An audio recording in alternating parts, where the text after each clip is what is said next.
وحده لا شريك له وأشهد أن محمدا عبده ورسوله اللهم صل وسلم وبارك على نبينا محمد وعلى آله وصحبه أجمعين أما بعد قال تعالى يا أيها الذين آمنوا اتقوا الله حق تقاته ولا تموتن إلا وأنتم مسلمون. Kepada para asatid, para guru, tokoh masyarakat, pengurus DKM, serta Bapak Ibu jamaah sholat subuh Masjid Al-Ikhlas rahimani wa rahimakumullah. Pertama, tentu kita semua merasa wajib untuk senantiasa bersyukur kehadirat Allah Ta'ala, di mana atas segala karunia-Nya kesempatan subuh pagi hari ini Allah Ta'ala takdirkan kita semua bisa melaksanakan sholat subuh secara berjamaah, yang tentu tidak semua hamba Allah diberi kesempatan seperti kita. Mudah-mudahan saja sholat subuh kita serta ibadah kita yang lain senantiasa mendapatkan ridho dan pahala dari Allah Ta'ala. Sholawat teriring salam, mari Bapak Ibu kita sama-sama sanjungkan kepada baginda Rasulullah Sallallahu Alaihi Wasallam, para keluarganya, sahabatnya, dan orang-orang yang istiqomah dalam meneruskan perjuangannya. Pagi hari ini saya tidak membedah buku saya terlebih dahulu. Ada momen yang luar biasa. Bulan Agustus kemarin kita baru sama-sama mensyukuri nikmat kemerdekaan Indonesia yang ke-78. Alangkah ruginya kalau kita hanya bisa merayakan kemerdekaan negeri kita, tapi tidak bisa memerdekakan diri kita. Betul, kita secara kelembagaan, secara konstitusi sudah merdeka dari penjajah. Pertanyaannya adalah apakah diri kita masing-masing sudah terbebas dari penjajah yang menjajah diri kita sehingga kemerdekaan terampas. Karena itu izinkan saya berbagi motivasi dan inspirasi Islami berkaitan dengan makna kemerdekaan bagi seorang muslim. Apa sih makna kemerdekaan bagi seorang muslim? Apa sekedar merayakan, naikin bendera dan lain sebagainya? Tentu tidak, lebih dalam dari itu. Kalau kita ngambil dalam sebuah asar atau riwayat, disebutkan ketika Robi bin Amir radhiyallahu anhu, salah seorang utusan pasukan Islam dalam perang Qadisiyah, ditanya tentang perihal kedatangannya oleh Rustum, panglima pasukan Persia. Ia menjawab apa? Allah mengutus kami, maksudnya mengutus Rasul, untuk memerdekakan manusia dari penghambaan manusia kepada manusia menuju penghambaan manusia kepada Rob manusia. Ini kemerdekaan yang pertama, merdeka dari penghambaan manusia kepada manusia kepada penghambaan hanya kepada Allah Subhanahu wa taala. Yang kedua, dari sempitnya kehidupan dunia kepada kelapangannya, dan dari ketidakadilan agama-agama yang ada kepada keadilan Islam. Jadi makna kemerdekaan bagi seorang muslim, diutusnya Rasul salah satunya memerdekakan diri, bahwa penghambaan dimerdekakan kita semua muslim ini dari penghambaan manusia kepada manusia. Hanya satu kita, penghambaan manusia kepada Rob manusia. Artinya apa? Seluruh aktivitas kita dipersembahkan hanya untuk Allah Subhanahu wa taala. Berapa banyak hari kita tidak merdeka? Karena apa? Tendensi yang kita lakukan bukan persembahan untuk Allah, tapi menanti pujian, menanti harapan-harapan, penghargaan, atau paling tidak balasan bukan dari Allah Subhanahu wa taala. Yang kedua, dimerdekakan kita dengan Islam datang, ya, memerdekakan manusia dari kesempitan dunia kepada apa? Kelapangannya. Dari ketidakadilan agama-agama yang ada kepada keadilan Islam. Nah, dari asar ini kita bisa ambil pelajaran bahwa Islam memandang kemerdekaan itu dari bukan satu sisi saja, melainkan dari semua sisi, baik dari sisi lahiriah maupun batiniah. Kalau kita perhatikan tadi, kemerdekaan atau bebas dari penghambaan kepada selain Allah Subhanahu wa taala menuju tauhid atau penghambaan hanya kepada Allah, itu adalah ranah batiniah. Kita hanya menghambanya kepada Allah, merdeka. Apa yang kerjakan semata-mata karena Allah. Sudah enggak berharap pujian, tepuk tangan dari orang karena keprestasi kita, bukan. Merdeka yang pertama. Itu ranah batiniah. Kemerdekaan dari kesempitan dunia dan ketidakadilan menuju ke lapangan dan keadilan Islam, itulah ranah lahiriah. Nah, sehingga bisa dikatakan bahwa makna kemerdekaan dari ajaran Islam adalah kemerdekaan yang sempurna bagi umat manusia. Artinya apa? Kemerdekaan hakiki, benar-benar merdeka. Bapak bisa bayangkan yang arti merdeka itu lepas semuanya, bebas gitu. Hanya satu penghambaan kepada Allah, kelapangan dunia dan kelapangan agama-agama dengan Islam dan sebagainya. Nah, maka penjajahan dalam arti yang sebenarnya adalah upaya untuk menjauhkan dan menghalangi manusia untuk mengamalkan ajaran Islam secara kafah atau menyeluruh. Penjajah yang sesungguhnya yang ketika menjajah diri kita, yang dengan itu kita dijauhkan untuk apa? Melaksanakan Islam secara kafah. Itu penjajah yang sejati. Nah, karena itu maka kemerdekaan itu sejatinya bersifat bertingkat-tingkat, antara satu orang dengan orang lain, antara satu community dengan community lain. Semua tergantung dari sejauh mana ia mampu menerapkan Islam dan nilai-nilainya yang agung dan mulia dalam hidup dan kehidupannya. Jadi kita sekarang kumpul di masjid, satu masjid ini, sama-sama ada di sini. Tapi kemerdekaan kita masing-masing tingkatannya. Ada level 1, level 2, level 3, kurang lebih begitulah. Ada yang sekarang udah merdeka, udah nggak mikir macam-macam, pokoknya beramal saja. Yang beramal karena tidak enak, karena yang lain, karena beramal dengan tujuan yang lain. Masing-masing kita. Artinya apa? Masing-masing kita diberi kekuatan, kemampuan dan kemauan untuk sanggup mengusir penjajah dalam arti yang sebenarnya dari diri kita. Nah, karena itu sebelum kita bicara kemerdekaan, merdeka kan lawannya penjajah. Kalau orang masih dijajah belum merdeka kan gitu kan.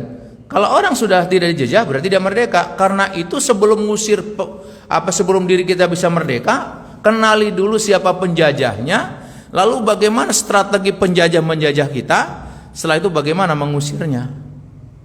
Kalau kita yang kenal ini penjajahnya, tapi kita senang-senang aja dijajah, paling tidak ada protes untuk melawan, ya sama aja menikmati penjajahan. Nah, kita baru merdeka ketika kita mengenali penjajah, dan untuk bisa melawan penjajah, kenali strateginya, baru kita mau menangkan dalam peperangan, kita merdeka. Mari kita kenalin siapa penjajah sebenarnya. Para penjajah sejati minimal 4 yang ada di kita. Yang pertama iblis dan pasukannya. Yang kedua hawa nafsu dan syahwat. Yang ketiga cinta dunia. Yang keempat ghazul fikri. 4 penjajah sejati ini yang bisa menjajah kita kapan saja.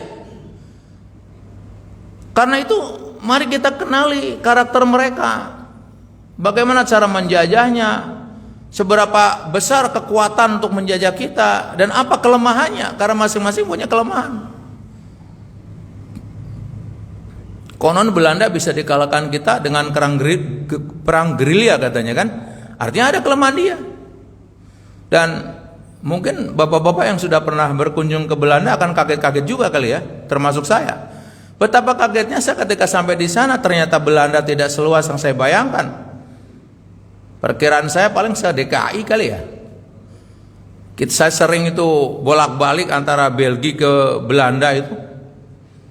Belanda ke Jerman gitu. Belanda agak jauh kalau ke Prancis karena terhalang oleh Belgia. Tapi kalau Belgia, Belanda, kemudian Jerman itu Masya Allah, kok bisa negeri sekecil itu menjajah Indonesia sampai 350 tahun menurut sejarah, walau alam itu, ya kurang lebih lah. Ini kan ada sesuatu. Dan akhirnya bisa terkalahkan apa? Setelah kita mempelajari kelemahan dia, diantaranya digerakkan dengan perang gerilya. Nah sama, itu penjajah yang kelihatan. Dalam diri kita ada yang kelihatan, ada yang tidak kelihatan. Ini masalahnya.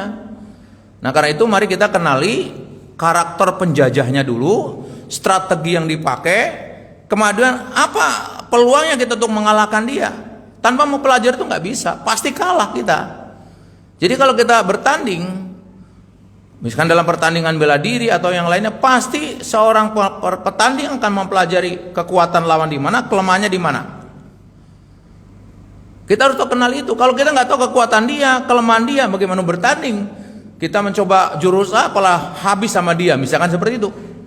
Sama, sekarang kita akan bertanding melawan penjajah. Kenali dulu kekuatan penjajah, strateginya dia, cara tempur dia, kelemahannya di mana dia. Nah, mari kita awali dari iblis dan pasukannya.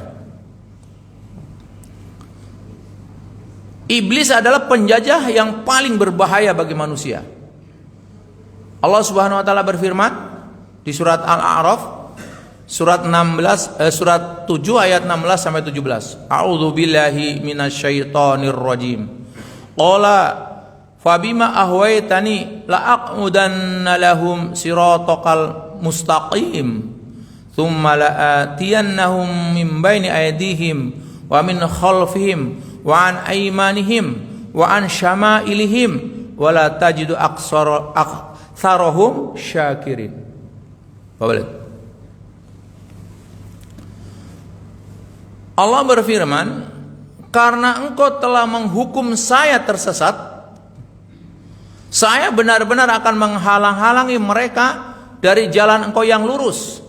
Kemudian saya akan mendatangi mereka dari muka, dari belakang mereka, dari kanan, dari kiri mereka, dan engkau tidak akan mendapati kebanyakan mereka bersyukur. Lihat serangan dia, masif sekali. Dia menyerang kita 24 jam, dari depan, dari belakang, dari kanan, dari kiri. Di ayat yang lain, dengan pasukan berkudanya, berjalan kaki. Masya Allah. Nah kita yang diserang kalem-kalem saja tuh. Bagaimana nggak habis kita kalau model begini pertempurannya kan gitu kan. Dia bergerak menyerang kita 24 jam dari seluruh lini. Kemudian cara menyerangnya dengan berbagai macam cara yang dilakukan oleh mereka. Sementara kita kalem-kalem saja. Nah, apa usaha mereka? Kenali juga melalui mana mereka menyerang kita, dengan cara apa. Minimal 3 cara strategi yang mereka tempuh itu. Pertama, brutal, melalui perang, pembantaian. Sekarang kita tahu beberapa negara yang dalam tanda petik muslim itu minoritas, habis. Terjadi pembantaian di beberapa negara hari ini. Luar biasa. Tidak hanya itu, level kecilnya lagi keluarga, mereka kemasukan iblis. Maka seorang suami tega membunuh istrinya. Seorang anak tega membantai orang tuanya. Iblis dia, kemasukan iblis dia. Nah permasalahan yang disalahkan iblis, kenapa dia mau? Artinya dia terjajah habis itu. Brutal tuh artinya, benar-benar brutal itu. Jelas itu, terjajah dia dirinya oleh iblis. Karena apa? Nanti ketika kita bicara tentang karakter manusia, watak manusia, atau lebih tepatnya fitrah manusia, aslinya manusia suka kepada kebaikan dan suka melakukan hal-hal baik. Tapi kenapa kenyataannya orang jadi begitu beringas? Kan itu, nanti di buku tipologi manusia kita akan bicarakan itu. Aslinya manusia tidak suka kepada kekerasan, tidak suka kepada kejahatan. Fitrahnya manusia suka kepada kebaikan. Saya pikir Bapak Ibu boleh ngecek ya, tanya kepada garong sekelas apapun garong, agak sulit dikatakan apa cita-cita dari kecil yang jadi garong. Apakah setelah jadi garong ingin juga mengkader anaknya menjadi garong gitu? Sekarang garong, digarong rumahnya, marah nggak? Marah juga, karena memang nggak suka kepada keburukan dia. Garong juga kalau mau orang lain baik sama dia gitu. Kan aneh ini kan? Karena memang fitrah manusia nggak suka. Lalu apa yang membuat fitrah itu hilang? Fitrah itu hilang awal mulanya dari ujian. Karena adanya ujian itulah orang yang tadinya lemah lembut menjadi garang luar biasa. Orang yang tadinya tegar menjadi lembeknya luar biasa. Kalau diilustrasikan di buku tipologi manusia, kalau Bapak membuat ayat kauniyah, misalkan di depan Bapak ada wortel yang keras, kalau dipotong, wortel yang belum direbus itu. Kemudian ada telur yang kalau dipecah cair gitu kan. Ada juga kopi. Terus siapkan rebus air mendidih sampai betul-betul mendidih. Wortel yang tadinya keras ketika dimasukkan kepada air yang mendidih jadi lembek. Telur yang tadinya cair direbus menjadi keras. Sementara kopi tadinya wangi direbus tambah wangi. Itu analog apa kurang lebih ayat kaunah ini? Kita bisa jadi seperti wortel, tadinya kelihatannya gagah perkasa gitu kan. Begitu diuji sedikit, lunglai sudah. Seakan-akan udah kiamat dunia itu, udah nggak ada harapan, habis itu udah. Atau orang ada yang tadi lembut, sopan, santun, baik kepada orang, begitu diuji keras kayak telur tadi. Kok ini jadi garang ini? Setelah ada ujian. Tapi ada orang sebelum diuji, setelah diuji dia wangi, tetap wangi. Itulah orang Islam. Makanya Rasul menggelarkan kepada kelompok ini yang anti penjajahan berarti ajaban li amril mu'min. Inna amrahu kullahu lahu khair. Sungguh menakjubkan kepada orang beriman tadi. Apapun yang menimpa dia baik. Dia wangi kayak kopi tadi, diuji tambah wangi dia. Nah ini. Nah, kita nggak akan bisa melawan iblis kecuali tahu karakter iblis. Dia menyerangnya luar biasa, masifnya, kanan kiri, depan belakang, atas bawah. 24 jam dengan pasukan berkuda, dengan berjalan kaki. Masya Allah. Nah, strateginya apa? Pertama brutal.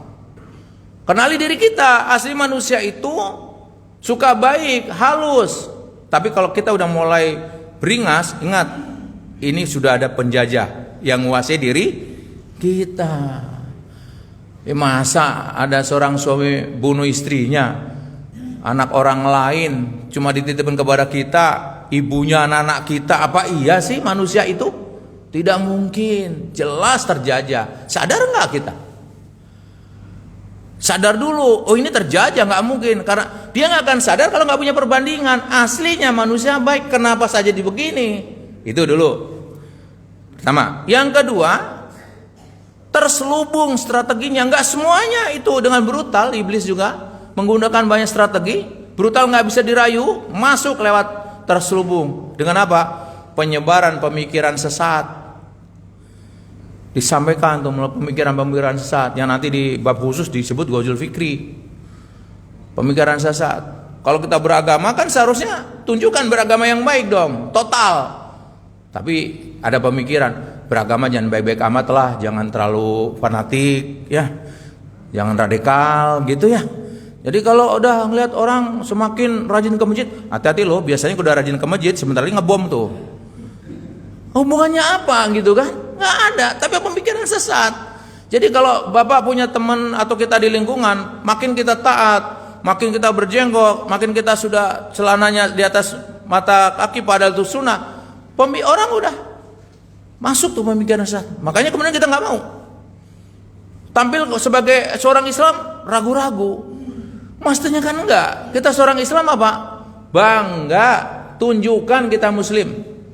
Al-Quran mengatakan isyhadu bi anna muslimun, saksikan kami ini Muslim. Kita ragu-ragu. Buktinya apa? Kalau dalam acara besar kita suruh salam, gak pede itu dengan cukup 1 salam, 4 salam Pak. Saking gak pedenya menurut saya sih. Emang ada yang lebih hebat dari salamnya Muslim? Mendoakan agar selamat, berkah, subhanallah, tambah rahmat. Dan kita nggak tahu tuh arti untuk saya, walau alam orang lain. Kalaupun tahu nggak ada, isyhadu bi ana muslimun, saksikan saya muslim. Sering kali saya diundang untuk berbagi motivasi seperti ini dalam sebuah kantor atau community. Belum apa-apa panitia ngomong, Pak, tolong ya Pak ya, jangan terlalu apa gitu ya. Kenapa? Audiennya itu campuran Pak, ada muslim, ada non muslim. Pertanyaan saya, emang kenapa kalau ada non muslim ikut ngaji, kenapa? Bukankah satu kesempatan kita menyampaikan ajaran Islam? Saya nggak mau deh kalau dibatasi, nggak boleh membawa ayat, nggak mau, saya terus terang aja. Apa bedanya dengan motivasi yang lain? Tetap saya bawakan ini ayatnya, ini hadisnya. Kemudian setelah sampaikan apa ternyata? Bagaimana Pak tadi? Alhamdulillah Pak, nggak ada. Emang nggak apa-apa. Emang kenapa? Kan jadi aneh ini. Ya, ini yang menjadi serangan iblis terselubung, Pak. Bapak tidak pede dengan keislamannya, pemikiran sesat. Kalau terkenal anaknya masuk pesantren, nggak berani ngomong anak saya di pesantren, takut nanti kalau anaknya ke pesantren, takut dikira lagi masuk sekolah yang dikader menjadi apa, gitu kan? Enggak. Oke. Yang ketiga, iblis menjajah kita di samping brutal, terselubung, sedikit demi sedikit, nggak tahu, nggak sadar kita dijajah dengan apa? Menebar banyak kemaksiatan. Disebar luar biasa. Maksiat nampak indah. Zaman kita kecil, pelacur ya pelacur, malu kalau disebut pelacur. Oh sekarang nggak dirubah. Pelacur menjadi pekerja seks komersial, bisnis. Bayangin aja, dia lagi maksiat tapi nggak ngerasa maksiat. Kenapa? Ini bisnis, seperti bisnis yang lain dong. Ada promo, ada diskon. Lah haula wala. Apa nggak ngeri nih kan? Ada diskon. Nah, bisnis namanya juga. Ya, bisnis dia. Dia boleh mempromosikan, boleh memberikan diskon, boleh apa lagi? Mengajak kita suruh referensi. Kalau puas tolong ya Pak referensi Pak ya, gitu ya. Lah, saya bisa bayangkan Bapak itu. Jadi nggak malu gitu. Karena apa? Sudah dikemas. Kemarin mungkin Bapak ngeliat juga di medsos, katanya ada minuman keras halal. Itu bagaimana gitu ya? Dikemas luar biasa. Minuman beralkohol halal gitu. Lah haula wala. Ini yang disebut apa? Kita dijajah tidak terasa. Ya. Tidak terasa kita. Baik. Kemudian ketahui sebelum kita kemudian terjajah, mereka nggak langsung menjajah. Ini kelemahannya. Awal mulanya mereka cuma merayu, mempengaruhi. Lihat di sini surat Al-Baqarah 268. Asyaitanu ya'idukumul faqra wa ya'murukum bil fahsya wallahu ya'idukum maghfiratan minhu wa fadla wallahu wasi'un alim. Setan menjanjikan menakut-nakuti kamu dengan kemiskinan dan menyuruh kamu berbuat kejahatan. Dia cuma bising-bisikin, mempengaruhi. Hati-hati lo kamu kebanyakan sedekah. Nggak kebagian anak kamu nanti. Hati-hati lo kamu terlalu banyak sholat, kerjanya gimana nanti? Hati-hati lo gitu, terlalu nolong orang. Emang kalau nolong orang kamu dapat apa? Dibisik-bisikin, ditakut-takutin, mempengaruhi. Tapi nggak punya kekuasaan memaksa, itu kelemahannya. Tugas dia hanya mempengaruhi, merayu, menjanjikan angan-angan, menjanjikan seakan-akan kalau kamu banyak sedekah miskin, kalau kamu banyak nolong orang kamu celaka. Emang semua orang ditolong bakal nolong kamu? Siapa mikirin kamu? Macam-macam lah bisikannya. Padahal Allah menjanjikan tentang apa? Allah menjanjikan ampunan karunia. Nah sekarang nanti di buku saya di tipologi manusia, orang-orang yang ngikutin bisikan setan terjajah, manusia loser, pecundang, kalahan gitu. Kenapa? Dia lebih mematuhi hawa nafsunya, lebih mematuhi setan daripada percaya dengan Allah Subhanahu wa taala. Nah, winner tidak, berani mengusir dia, gitu. Nah, mari kita bongkar rahasianya. Dari mana? Dari strategi dia. Kita menyusup deh kepada dia. Apa yang dikatakan setan? Benar nggak dia nggak punya kekuatan? Bukan kita yang mengatakan, setan ngaku itu, Pak. Tapi nggak sekarang. Nanti setelah kita jadi pengikutnya, menjadi jamaahnya. Lihat sini. Bapak nanti di rumah buka Quran, baca bab pidato setan. Jarang dengar kan pidato setan? Kalau di sini udah berapa kali saya sampaikan. Hari ini ulangin lagi deh. Ada di surat Ibrahim, surat 14 ya, ayatnya 22. Tuh ya. Kita bacakan saja terjemahannya biar cukup karena waktu terbatas. Sekarang kita bacakan saja. Jadi kalau awalnya begini, mana kata-kata pidato? Wa qala syaitanu lamma qudiyal amru, gitu kan? Wa qala kan bicara kalau panjang terus bentuknya narasi bagus kan pidato. Kalau saya cuma bilang, Pak Abid mau kemana? Ya bukan pidato tuh mah. Pak Abid tahu nggak? Kalau Pak Abid nanti banyak sodako, lagi ceramah walaupun 5 menit, lagi pidato kan? Setan di sini lagi pidato. Kalau bicara sebentar, waqala ya, dan berpidatolah setan, kurang lebih begitulah maknanya. Artinya gini, dan berkatalah setan atau berpidato setan tatkala perkara hisab telah diselesaikan. Ini hisab sudah selesai, Pak. Yang mau ke surga sudah siap ke surga, yang mau ke neraka ke neraka. Orang yang mau ke neraka nyesel, berantem sama setan di sana nanti. Setan ngomong, sesungguhnya Allah telah menjanjikan kepadamu janji yang benar, dan aku pun telah menjanjikan kepadamu tetapi aku menyalahinya. Coba ngaku dia, bisik-bisik suruh jangan banyak sedekah. Kalau Allah kan nyuruh kita suruh banyak sedekah, bahkan keadaan sempit pun suruh sedekah. Kata setan enggak, tapi setan ngakui, saya mengakui kebenaran bahwa Allah telah menjanjikan kepada janji yang benar. Aku juga janji, tapi ku bohong. Kenapa kamu percaya dengan saya? Di sana nanti, di sana. Nah, kemudian apa disini katakan? Sekali-kali tidak ada kekuasaan bagiku terhadapmu, melainkan sekedar aku menyeru kamu lalu kamu mematuhi seruanku. Saya kan nggak maksa waktu itu, saya cuma ngerayu kamu, kenapa kamu ikut saya? Saya kan cuma ngerayu, maka kalau kamu mau jangan usah sedekah deh. Kenapa kamu ikut saya? Kan kamu ada Tuhanmu Allah Subhanahu Wa Taala. Kenapa kamu patuh sama saya? Saya nggak maksa loh. Enak banget ya ngomongnya. Setan tidak maksa. Jadi nggak usah kita sok nyalain setan. Dasar setan, dasar kita. Setan mah nggak maksa. Loh, saya ulang lagi. Setan tidak maksa, setan cuma ngerayu, setan cuma apa? Mengaruhi keputusan akhir pada siapa? Diri sendiri. Kita patuh kepada siapa? Setan yang buka kedoknya. Karena itu kalau ada bisikan setan, kamu mempengaruhi aja saya. Dengan tahu ilmu ini mudah-mudahan pertempuran kita lebih sigap karena tahu kelemahan dia. Dasar kamu cuma mempengaruhi, nanti kamu di sana juga nggak tanggung jawab. Nah, teruskan.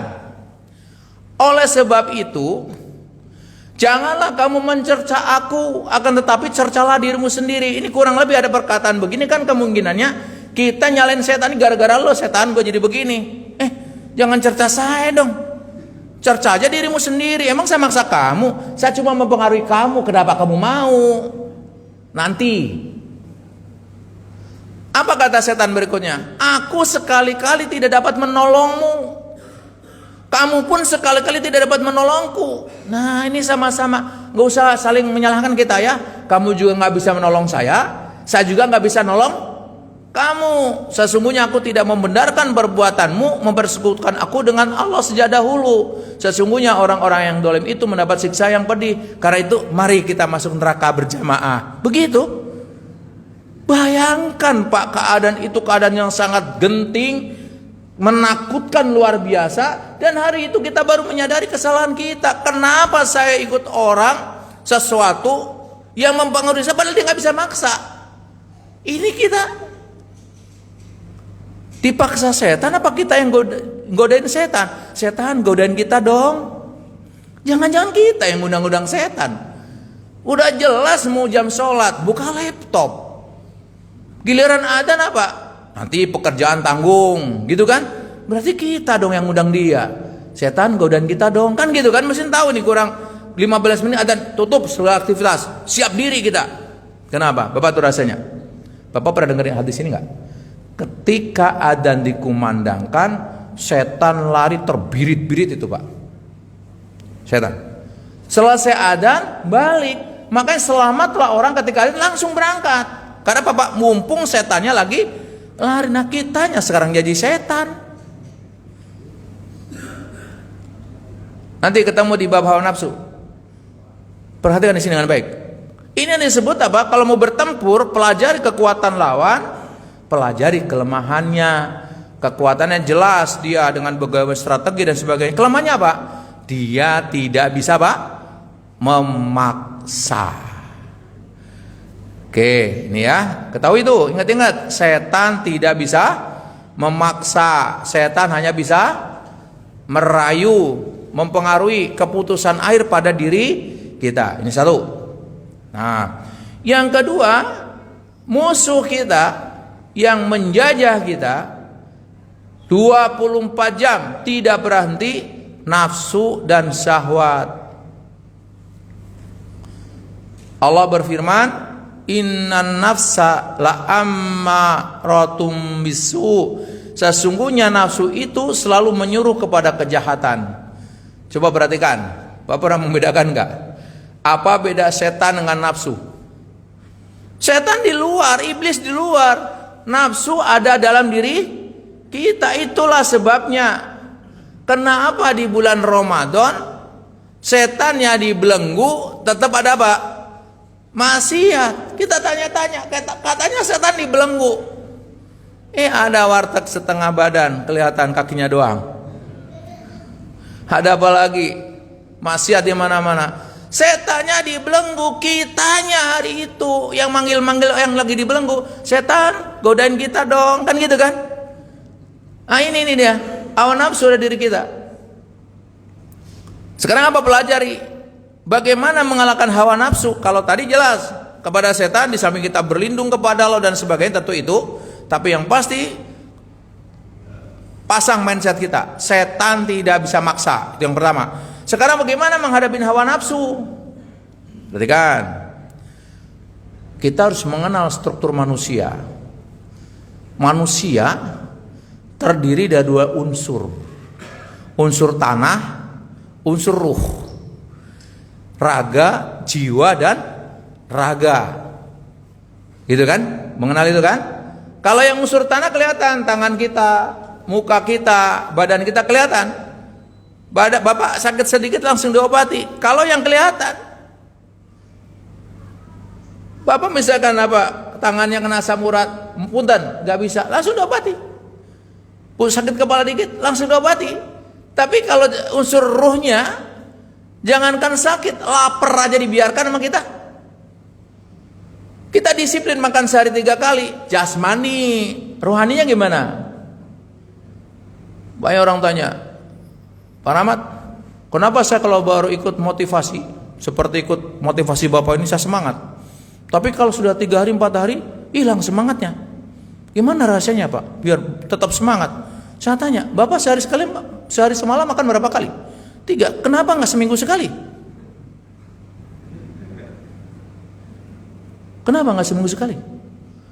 Lemes lah, gitu kan? Lah, sama dong rohani kita. Kita mau makan sehari, ingin nggak makan setahun. Saya ingin ketemu itu motivator mana yang bisa begitu, atau orang mana yang bisa begitu. Kalau begitu adanya para ulama nggak ada yang ngaji lagi. Dia udah hafal Quran, hafal ribuan hadis. Ternyatanya enggak, rohani kita harus diperkuat. Fisik kita coba. Pak Bonan, kalau nggak sehat nggak bisa ke pesantren saya naik sepeda. Punten kalau keluar rumah aja jalannya pelan, tetek, bagaimana sampai di sana? Kalau mau dari rumah ke sini aja setengah jam, bagaimana mau ke Gunung Picung ke tempat saya? Nggak bisa. Kenapa sehat Pak Bonan? Ada asupan. Saya jamin kalau Pak Bonan nggak makan 1 pekan lah, beraninya sepeda ke Gunung Picung. Baru megang sepeda rubuh serasa. Gambarannya gitu. Nah jiwa ini di sini ada di dalam jiwa kita yang harus kita asupi makanan yang luar biasa, makanan yang sehat, yang kuat. Ada nalar, ada nurani, dan ada hawa nafsu. Ini yang kita lupakan. Nalar kita harus terus diasupi makanan positif. Nah bangun tidur berita yang dibaca negatif, bagaimana nggak lemes kita berpikir? yang ditonton hal-hal negatif, ini lagi memberi asupan kepada nalar kita. Nalar itu apa sih? Akal, pikiran. Nempelnya di mana itu? Di otak. Otak hardware, nalar, akal, pikiran software. Makanya punten, kalau Bapak ngelihat orang dioperasi kepalanya, Bapak ngelihat otak orang, ngelihat otak itu kayak apa fisiknya, hardwarenya, tapi nggak bisa ngelihat pikirannya. Yang dikasih makan apa? Otak mah itu hardware, vitamin apa, biar cerdas, sabu sauda. Ini baru hardwarenya, lupa softwarenya. Coba kalau ditanya Bapak Ibu sekalian, makanan hardware nalar, ilmu kan itu. Sehari semalam Bapak baca berapa halaman? 100 halaman? 50? 20? 5 halaman? Enggak juga. Sebulan sekali enggak baca juga. Sama aja lagi nyuruh nalar kita lemes. Pantesan kalau baca Quran baru baca 2 lembar langsung ngantuk. Bener lemes itu. Coba suruh bulu tangkis yang suka bulu tangkis. Ini baca Quran setengah 2 lembar paling berapa menit, lemas katanya. Yang suka bulu tangkis suruh bulu tangkis semangat gak? Yang suka sepeda suruh sepeda semangat gak? Berarti gak lemas itu. Yang lemas apanya? Nalarnya. Gak sadar kan? Orang bilang saya lemas sekali di kantor, tapi dia suka olahraga, pulang sampai di rumah langsung bulu tangkis tuh 5 set. Katanya tadi di kantor bilang apa? Ini lemas gimana sih ini? Apanya ini? Nah ini kita nggak pelajari itu. Nah orang yang lemes mudah dimasuki dijajah gitu kan. Jiwa kita ada nalar, ada nurani, ada hawa nafsu. Nah sekarang saya melihat posisi hawa nafsu, cara menyerangnya bagaimana. Perhatikan. Dalam diri manusia, posisi nalar itu antara hawa nafsu dan nurani. Maksudnya nalar itu betul-betul yang selama ini dibanggakan. Kadang-kadang mohon maaf, setengah plin-plan dalam bahasa, tergantung yang mempengaruhi. Jika nafsu berkuasa dalam diri manusia, nalar akan mencari dalih untuk merekayasa kebenaran. Dia cari dalih merekayasa kebenaran. Contoh yang paling gampang. Maka hati-hati jangan membuka ini agar nalar kita itu memperkuat. Contoh yang paling gampang. Kenapa sebagian kita manusia tidak mudah bangun malam? Padahal kita tahu amalan bangun malam itu berapa banyak sih, hampir tiap hari Ustaz dari menyampaikan kehebatan sholat malam itu. Amalannya para orang soleh terdahulu, amalannya orang-orang sukses terdahulu, ya sarana paling cepat untuk mendekat kepada Allah. Tapi kenapa tidak semua Muslim sanggup sholat malam? Bagaimana mau bangun sholat malam walaupun niatnya begitu serius, dicatat, dipasang alarm?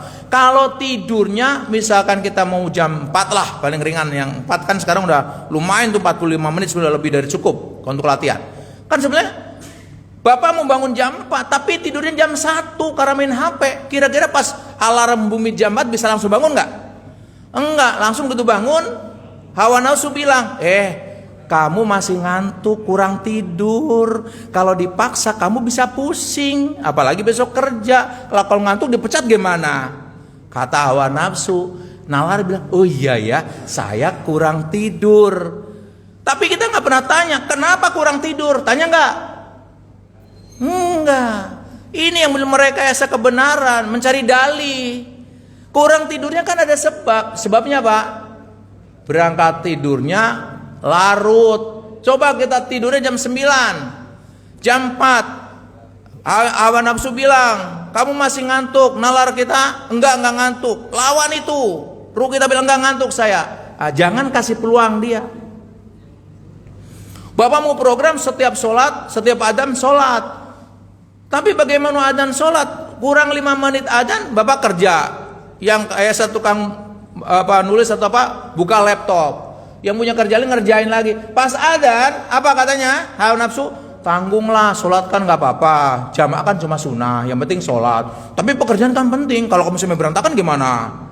Iya, kata nalar begitu kan. Karena masuk akal gitu kan. Nah tapi kita nggak pernah mempelajari kenapa begini. Harusnya kan kalau ingin sholat tepat waktu, kurang 5 menit, kurang 10 prepare deh. Nggak ada kecil nunggu panggilan. Kayak kita nunggu panggilan mau apa ya dipanggil atasan kita mau rapat. Ya nanti jam 1 rapat kata bos kita. Berani Bapak kurang 5 menit rapat masih ngerjain yang lain. Enggak. Alat yang mau dibawa siap, ini siap. Nah, kenapa urusan ini enggak? Ini. Jadi hawa nafsu punya kelemahan juga. Ini pertama, jangan kasih peluang dia. Yang kedua, tabiat dia, semakin dia dikasih peluang, semakin dia kuat, semakin kita nggak kuat melawannya. Karena terus terakumulatif. Jadi kalau diikutin kuat, sampai akhirnya roh kita nggak punya kekuatan apa-apa. Bapak mau nyoba? Bapak sholat asal-asalan, lama-lama nggak genep tuh 5 waktu, lama-lama hilang itu. Kenapa? Dia makin lemah. Bapak pernah mendengar kisah peluncuran pesawat ulang-alik angkasa yang pertama? Jadi kalau menurut para ahli itu, ketika pesawat ulang-alik angkasa terbang pertama itu pertama berat sekali nih naik ke atas, karena tarikan gravitasinya sangat kuat sehingga mengeluarkan banyak BBM itu. Tapi makin tinggi makin ringan, makin tinggi makin ringan sehingga BBM-nya ringan. Tarikan gravitasinya luar biasa. Sama orang yang pertama latihan sholat tepat waktu, latihan sholat malam, latihan puasa rutin, itu berat sekali pertama. Kayak waktu Ramadan itu yang jarang puasa. Tapi setelah kita rajin terus sholat malam, lama-lama ringan apa berat? Ringan. Kenapa? Kekuatan hawa nafsu sudah melemah, didominasi oleh apa? Ruh, oleh nurani. Karena itu ketika dia nurani sudah kuat, jangan dilemahkan.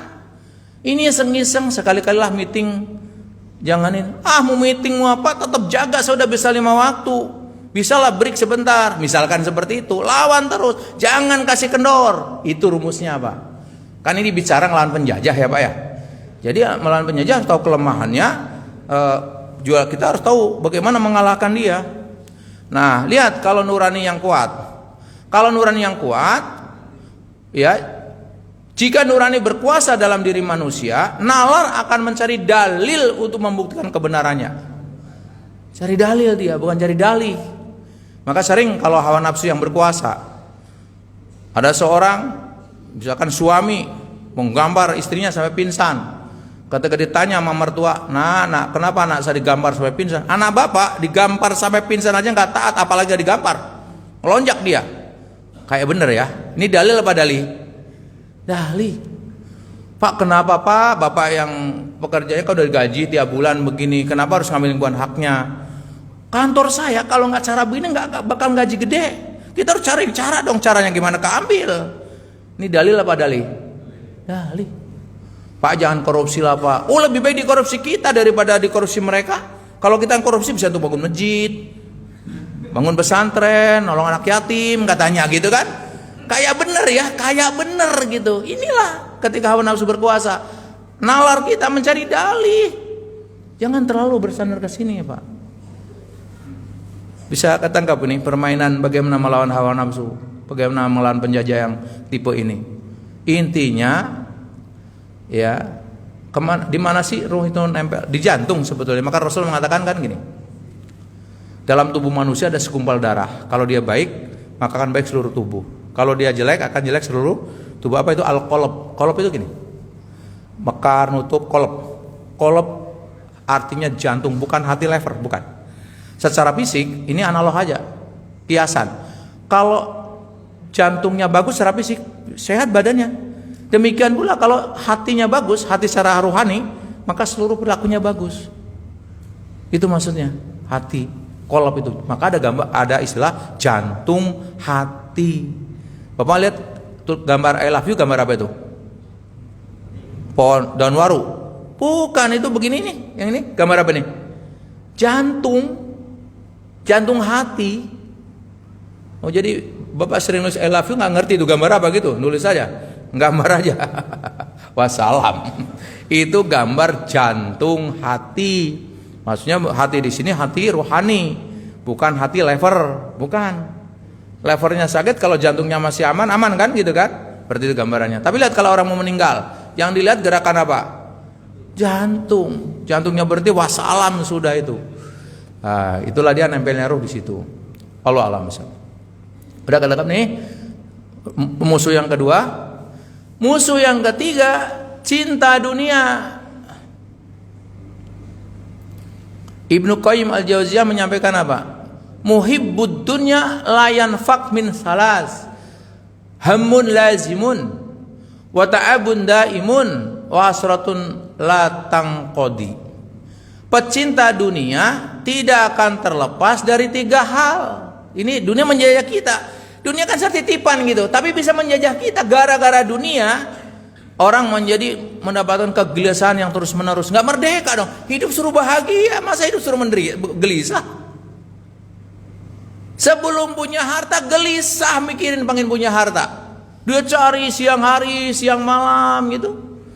Maaf ya, tadi saya berangkat ke sini berapa orang mulai buka warung. Saya hanya berdoa, ya Rob, semoga dia sholat subuh. Kalau enggak habis. Ada lagi bulungin barang-barang bekas. Ya, ada juga bawa sepedanya. Dunia itu. Kalau dia nggak sholat subuh celaka dia. Begitu gelisahnya dia, takut nggak makan.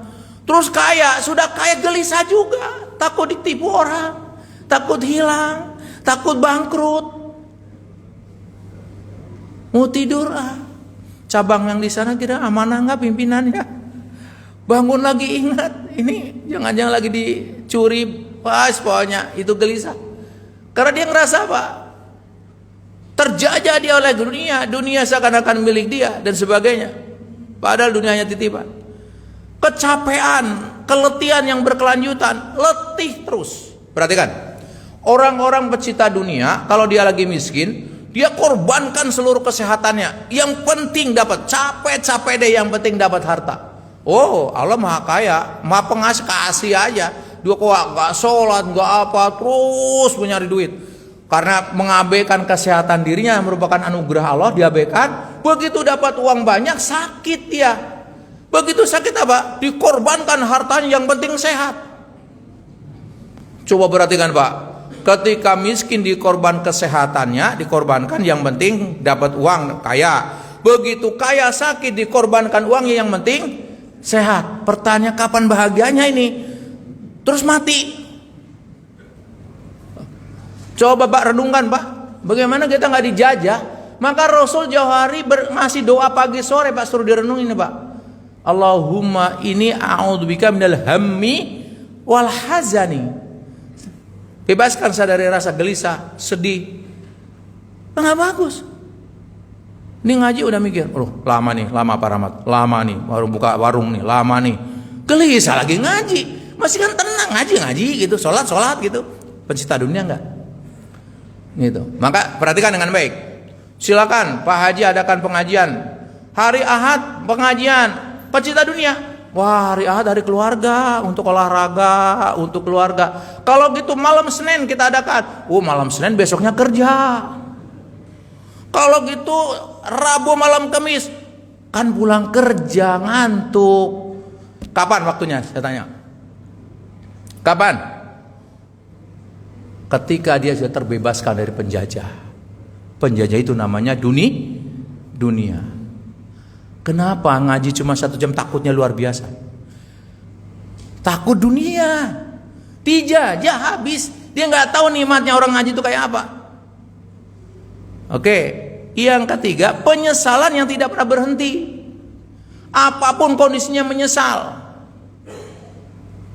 Digambarkan ada orang punya perusahaan rumah makan. Hari itu hari Sabtu malam Ahad. Dia bikin yang banyak deh, biar biasanya tutup jam 4, sekarang tutup jam 9, maka masak yang banyak. Tuh apa malam Ahad. Buka jam 9 sampai jam 9 malam. Rencananya begitu, maka masaknya banyak sekali. Qadarullah begitu hari Sabtu buka, jam 11 ada orang datang memborong seluruh makanan karena dia lagi ada acara, kekurangan makanan, dibeli semuanya. Mestinya kan Alhamdulillah seharusnya jam 9 malam baru selesai, jam 11 sudah selesai, saya bisa tuh baca Quran, bisa tuh. Ini enggak pecinta dunia. Waduh, kalau tahu mau dibeli begini, saya bikin lebih banyak lagi. Nyesel saya cuma bikin segini. Coba. Jadi kerjanya nyesel aja ini pecinta dunia ini, mau apapun kondisinya. Sedih, nyesel, ya, capek gitu kan. Ada seorang petani menggali sumur di lingkungan pekarangannya itu, ketemu buguci emas. Tadinya nggak punya, ditaksir ini 500 juta, kan banyak, senang. Tapi begitu dikasih tahu sama ahli di situ, oh iya ini dalam peta ini daerah yang banyak gucinya di sini. Minimal ada 3 nih peninggalan ini. Dia sedih. Yang 2 di mana ya? Bukan mikirin yang 1. Dia nggak bisa tidur. Tanya, Pak, kenapa kemarin bisa tidur sekarang jadi nggak bisa tidur? Udah punya guci 1.500 juta. Saya lagi mikir yang 2 ada di mana ya? Bagus mana? Hancur dah udah gitu ya. Pecinta dunia. Rasul mengatakan apa? Dikatakan di sini, makana dunya hamu faraqan al amro. Barang siapa yang menjadikan dunia sebagai tujuan satu-satunya, maka Allah akan mencerai berikan perkaranya. Menjadikan kemiskinan di depan matanya, ia tidak diberikan bagian dari dunia kecuali yang telah kita. Sementara orang yang merdeka, wa man kanatil akhiratun niyatuhu jama'allahu lahu amrahu wa jalahinahu fi qalbihi wa atat sudunya wa hiya rahimah. Dan barang siapa yang menjadikan akhirat sebagai tujuannya, orientasinya akhirat, maka Allah akan mengumpulkan keinginannya, menjadikan kekayaan dalam hatinya, dan dunia akan mendatangi secara berlimpah ruah. Jadi agar kita merdeka, harta mah di tangan, nggak di hati lah. Ya, kurang lebih begitu kan. Kita nggak diatur sama harta, tapi kita yang mengatur harta. Bebas mau disedekahkan urusan gua, mau ditinggal mau saya. Dunia saya tinggal mau sholat dulu. Jangan kita diatur sama harta. Kenapa nggak bisa sholat? Tanggung pekerjaan. Emang harta bisa narik kita? Kitanya yang minta digodain sama harta. Latihanlah memutus. Harta, saya tinggal sholat kamu dulu ya. Saya mau tahajud ya. Begitulah kurang lebih. Ya ini diteorikan gampang ya Pak ya. Tapi perlu latihan gitu kan. Nah, selama ini penjajahnya masih seneng nih. Karena Pak kita mudah dijajah. Tapi makin kita latihan, dia juga makin kewalahan. Walaupun bukan dia berhenti. Nah itu penting kita ngaji lagi. Baik, dan yang keempat adalah Ghazul Fikri. Ini nggak bisa panjang, tapi saya katakan apa itu Ghazul Fikri kurang lebih, yaitu penyebaran pemikiran-pemikiran sesat yang bisa menguras iman secara optimal. Paham-paham sekularisme, humanisme, liberalisme, pluralisme, dan paham-paham yang menyesatkan lainnya yang gencar disebarkan. Dengan metodik ini dihasilkan orang-orang yang mengaku muslim, tapi hati dan cara berpikirnya jauh lebih sesat dari cara berpikirnya orang-orang kafir. Kita tentu sedih ketika orang Islam adzan di tempat ibadah orang lain. Ini lagi ngapain? Adzan kan menyuruh untuk sholat. Tentu kita sedih ketika ada sholawatan dibaca di tempat ibadah orang lain. Kita bersolawat kepada Nabi, kok di tempat yang tidak disukai Nabi. Nah ini berarti ada sesuatu. Dan mereka ngerasa benar, kenapa? Sesat pikirannya. Menganggap dia inilah orang yang baik, toleransi gitu. Sebagian orang dengan salam 4 salam tadi, oh ini yang bagus, toleran, padahal bisa keluar dari akidah kalau maknanya itu pengagungan kepada Tuhan dia dan lain sebagainya. Jadi kita malu kalau ketemu rapat, misalkan di sana akhwat kita nggak salaman. Oh ini kan mitra kita gimana? Kan cuma salaman, nggak bakal korengan, nggak bakal apa gitu kan? Ya, naudzubillah dari pemikiran-pemikiran sesat, termasuk apa? Kalau Bapak semakin beragama bagus, lalu dikatakan hati-hati loh kalau udah terlalu rajin beribadah nanti menjadi ekstrim. Hati-hati loh kalau rajin ngaji gitu kan. Ini paham-paham diserang pemikiran kita. Di kesempatan lain kita akan lebih dalam bagaimana cara mereka menyerang. Di sini paling tidak ada 4 metodik yang dipakai oleh Ghazul Fikri. Ada taskik, ada taswih, ada tadwib, ada juga tagrib. Tapi insya Allah nanti karena waktu membatasi kita. Intinya hari ini kita sudah belajar agar kita bisa merdeka, maka bebaskan diri kita dari penjajah. Karena itu kenali penjajah. Siapa yang menjajah kita? Ada 4, iblis dan pasukannya, nafsu dan syahwat, cinta dunia, dan Ghazul Fikri. Masing-masing bagaimana? Kenali kelemahan dan kekurangannya. Iblis hanya merayu, tidak bisa maksa, lawan dia. Jangan mau dirayu. Kedua, nafsu hanya membisikkan. Nafsu dia akan lemah ketika kita lawan. Jangan pernah dikasih dia kekuatan, karena dia selalu berperang. Diri kita ngelawan hawa nafsu. Sekali dia dikuatkan, maka menjadi lemah rohani kita. Hati kita lemah, dia kalah oleh hawa nafsu. Karena itu jangan diberi amunisi agar dia kuat, lawan juga. Ya, terus kemudian jangan kita, karena akal kita selalu kadang membela hawa nafsu, kadang membela hati nurani kita. Jangan kasih peluang nalar kita menjadi punya kekuatan untuk membela hawa nafsu. Caranya apa? Cegah peluang pulang tadi.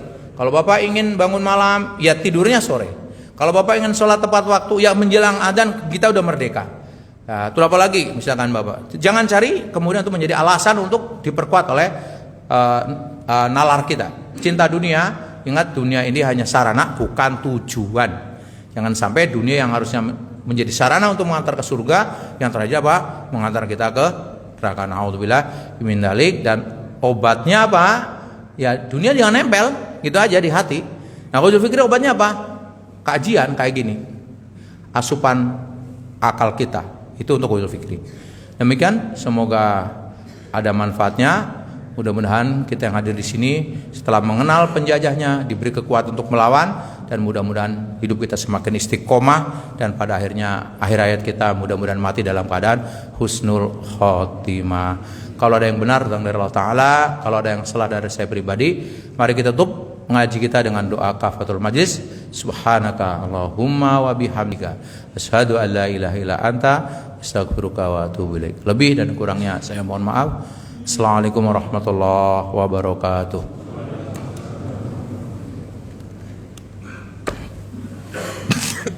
Jalokan.